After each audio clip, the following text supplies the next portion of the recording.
سيدنا رسول الله صلى الله عليه وسلم إذا اجتمعوا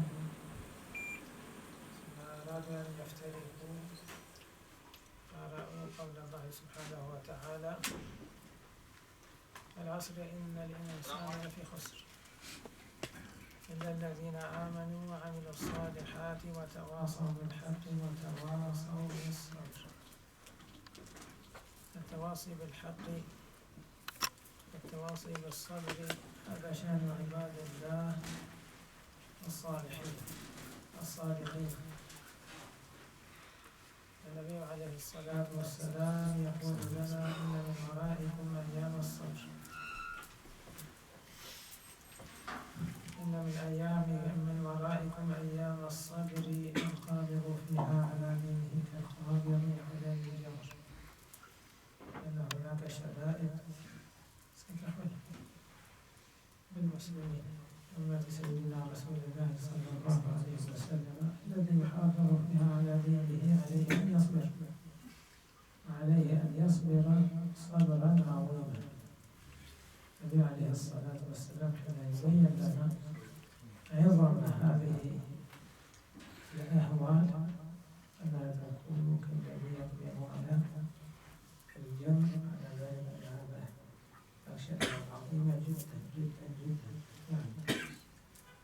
طيب، المصيبة على ماذا؟ شأن المسلم يخاف على دينه أن يفتتن في دينه، ونحن حين نقارن بين أنفسنا وبين أصحاب رسول الله صلى الله عليه وسلم نجد الفرق أعظم ما بين السماوات العلى والأرضين السفلى. كان أصحاب النبي صلى الله عليه وسلم يجعلون بينهم وبين الحرام مساحة من المباح، أشياء كثيرة من المباحات يتركونها مخافة الوقوع في الحرام حتى لا يقتربوا من الحرام. هذه حمى، مسافة أمان بينهم وبين الحرام. المسلمون اليوم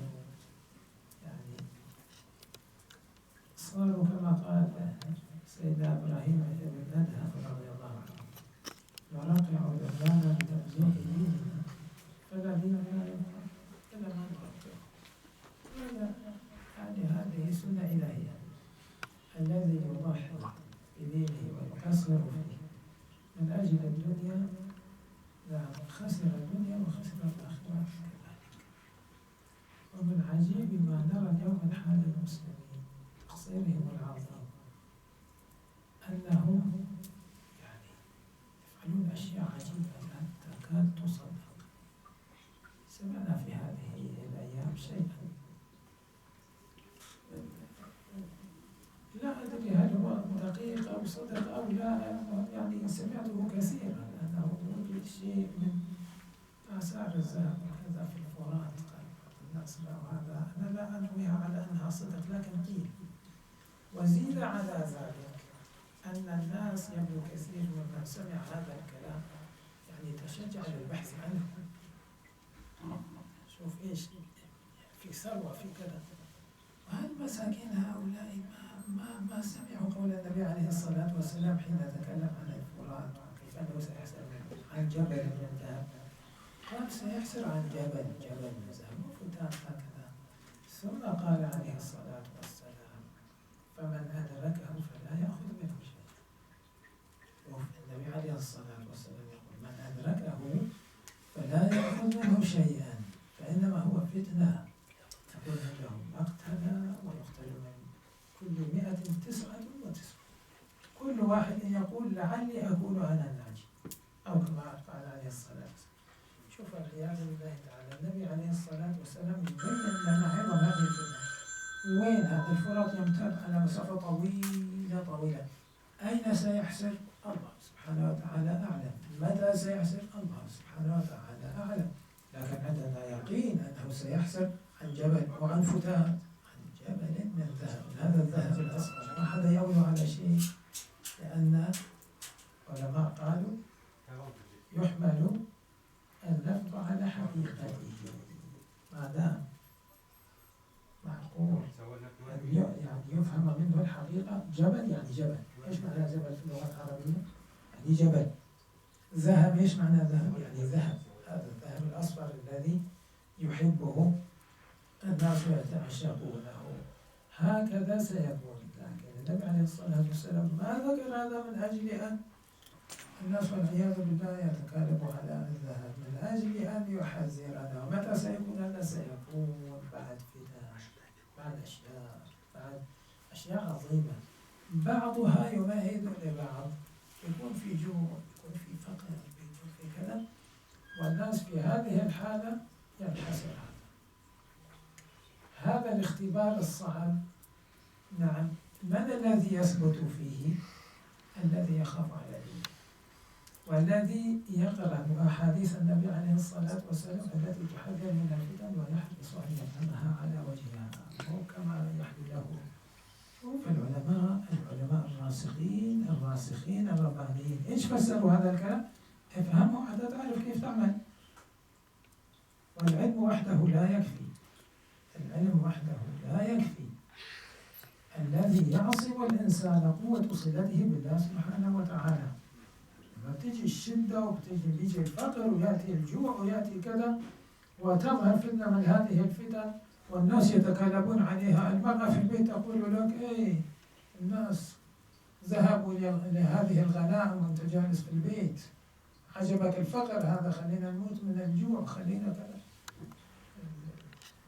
يفتن بهذا، أولاده يلومونه على ذلك. من الذي يثبت؟ الذي يثبت الذي تشبع به يعني هذه التوجيهات النبوية، بهذا النصح النبوي الذي يعني اعتنى بأسرته وأولاده، رباهم على هذه التربية النبوية والتحذير من هذه الفتن والعياذ بالله تعالى.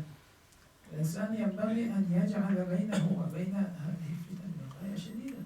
النبي عليه الصلاة والسلام يقول لنا، يبين أن الفتن حين يعني تصيب الناس لا تأتي الداهية العظيمة هكذا فجأة، وإنما يكون في تمهيد لها. تعرض الفتن على القلوب عودا شيء فشيء، عود ورا عود ورا عود، حتى مثل الحصير، حتى يتكون منها الحصير. نعم، فمن أشربها نكتت في قلبه نكتة سوداء حتى يغلف قلبه، القلب الذي يتقبل الفتنة قبل هذه وقبل هذه الفتنة وقبل هذه كل فتنة.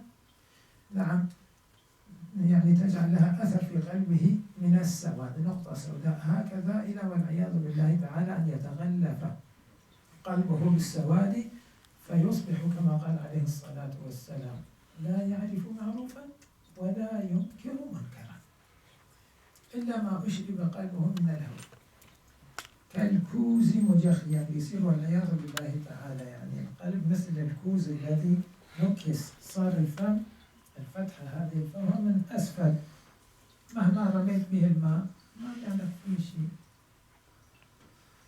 حتى تصير على قلبين أبيض مثل الصفا لا تضره فتنة ما دامت السماوات والأرض. هذا من البداية ما استجاب لها. كل ما جاء شيء من هذه الفتن احتاط لدينه. قد ما تكون فتنة ظاهرة، لكن في احتمال أن تكون فتنة ليكون الضيق علي في دنياي حتى يسلم ديني. طبعا سلعة الله غالية، تريد الجنة وتريد رضا الله سبحانه وتعالى، لابد أن تضحي، لابد أن يكون عندك خوف من على دينك، فأن تجعل بينك وبين المخاطر على دينك مسافة أمان. أما ذاك الذي يتكالب مثل هذول الناس يعني مساكين هؤلاء، النبي عليه الصلاة والسلام يحذر ما صار شيء للزقل، ويبحثون عن الذهب والعياذ بالله تعالى. هذا الوضع مخيف، وينبغي دائما أن نحن نعيش في عالم يموج ويمر بالفتن أن يحذر بعضنا بعضا. ديروا بعض. يعني أصحاب النبي عليه الصلاة والسلام لما كانوا يتواصلون بهذه وكان يخوف بعضهم بعضا من الفتن، والناس خلال تاريخنا هكذا كانوا. الله أعلم كم وكم من المصائب العظيمة ربي سبحانه وتعالى وقاهم شرها بسبب إيش؟ بسبب أنهم يعني من أنفسهم ما تقبلوها، ما دخلوا فيها، فمرت. ما مر على المسلمين يوم وتوقفت المكائد قدام، من أول يوم من بعثة سيدنا رسول الله عليه الصلاة والسلام وإعلانه على الناس، هذه المكائد منتشرة ويعني كثيرة جدا، لكن ربي سبحانه وتعالى كان يقي المسلمين الكثير منها بسبب هذه يعني الصحوة القلبية.